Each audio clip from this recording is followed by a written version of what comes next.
Here's an update video on what I'm doing with the suspension on the 250fx. So if you followed some of my other videos, I told you I was going to change the ICS springs. These are the stock springs that came in the bike, and those forks right there. So we want like 2 or 3 rates softer. So what that's going to do is soften up the first like 4 inches of travel. It's going to take care of that trail junk, that the roots, the rocks, those hard little impacts before you get into like the main stroke of the suspension. And that's what I'm looking for. Same with the rear. I'll get to the rear in a second. But after riding, you're 20, 30 minutes into a ride, everything heats up. Your suspension acts different than when you're on it for the first 5 minutes. So I felt my hands, like a lot of vibration in my hands, and that's just a tell sign of we need to start working on the suspension. I gave it a shot, 5.5 hours, messed with clickers. It's still not there for me. It's valved. It could be the valving too, but we'll get there. But it's just beating me up. Got to work on the suspension, dial it in for you. It's like mandatory. Like once your suspension is set up, there's nothing like it. I've had bikes where my suspension is perfectly dialed. I like it, and I can keep riding and last longer. And bad suspension comes with arm pump, hand cramps, all that stuff. Or you're just holding on too tight and you're not gripping with your legs. Could be a combination of everything. But let's get to the rear. So what we're doing with the rear, we're putting the stiffer spring on. Blue, it's dialed, blue crew. So we got a match, so that's pretty cool. I was hoping it wasn't yellow.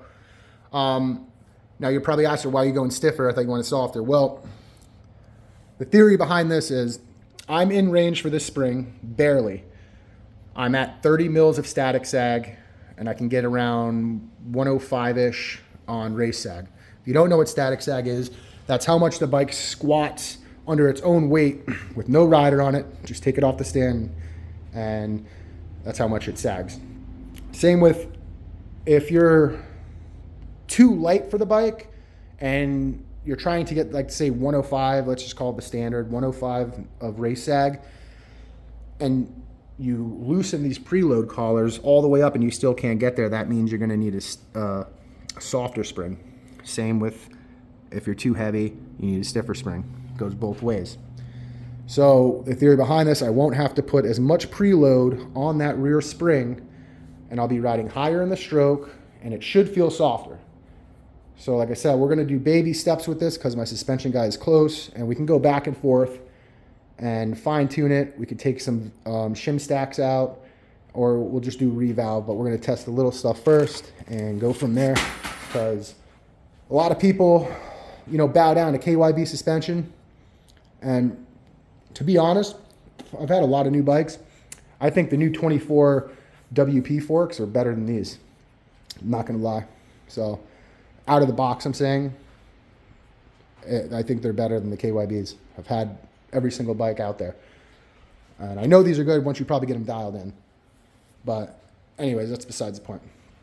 So that's what we're going to do. We'll probably drop like a 6-hour review. I'm almost at 6 hours. Once I get this stuff all in, we'll drop a video and give you some feedback on how I felt with just changing the ICS spring and going up 1 spring rate in the rear. And hopefully that's good. If not, we'll play around with some valving and get it really dialed in and just go from there. Just going to tinker around. I got spots to ride near my house any time of the week, so I can just constantly test new stuff. And like I said, suspension's the most important thing for me anyway, over exhaust. I mean, exhaust is awesome too, but that can come down the road. Get your suspension set first. You'd be surprised. Most people don't know what good suspension is. They've never done it. You just gotta play around, find a good suspension guy and tweak it. And sometimes you get your suspension valve, it might not feel that good. You got to give it time to break in a little bit. They might not get it done the first time, but if you have a guy locally, they're not going to charge you, be like, hey, it's doing this, it feels harsh, or it's doing this, that. Most of the time, I'm pretty sure if they just revalved it for you and you're not happy, they'll do it for free. They're not going to charge you. So it just comes with the territory. So I just wanted to drop a quick video on what we're doing, and I'll drop an update video once I get this thing on the dirt and give you some feedback. So hit the like button or subscribe. I'll check you guys out in the next video.